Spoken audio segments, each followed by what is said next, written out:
Welcome back. I thought I'd give you a little pep talk before you actually move into the next stage of the content for this week, to have a little talk about assertiveness.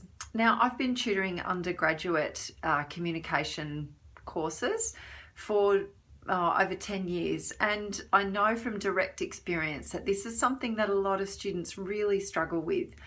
A lot of students don't really know what assertiveness actually means and aren't terribly aware of the continuum, I guess, between passive communication on one end and aggressive communication on the other.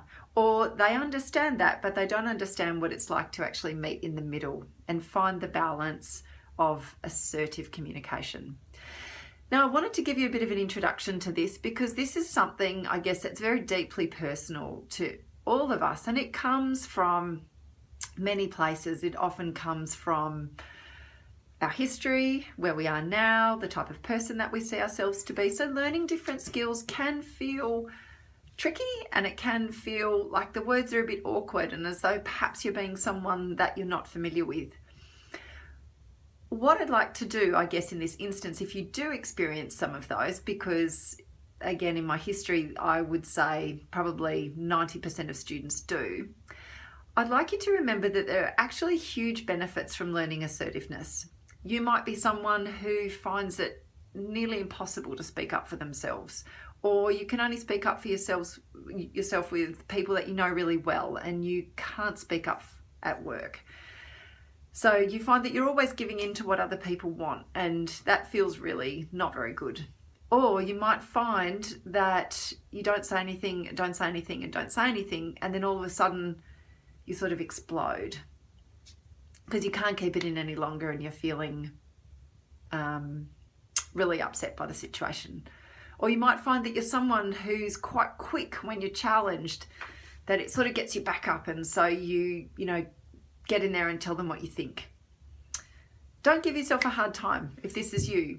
I guess what I'd like you to do is I'd like you to, and I'm borrowing on a technique of mindfulness for this, I'd like you just to observe your reactions. Don't judge it, just observe that that's how you normally react. It's not good or bad. But what we're here to do is to learn a different way of doing things, and hopefully with a really good understanding of what assertiveness is and what it looks like, how to do it, you too can start to develop these skills. And remember, it's not about changing it all in one fell swoop. If you're someone who's really struggled to communicate assertively, you're not next week going to be the most skilled assertive communicator that there is. It's about deciding to make a change and recognizing that very small steps of change actually over time make up to a big change. In learning the technique that we've set out for you, that you will read in the theory in terms of I feel and when a situation happens and the outcome, recognize that that can feel a little awkward to start with.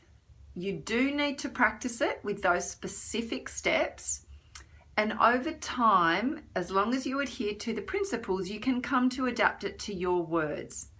So I can't really stress that enough, because this technique that we're teaching you is the guide for moving forward. Now, I'm really looking forward to discussing this more with you in the workshop next week when we'll cover it.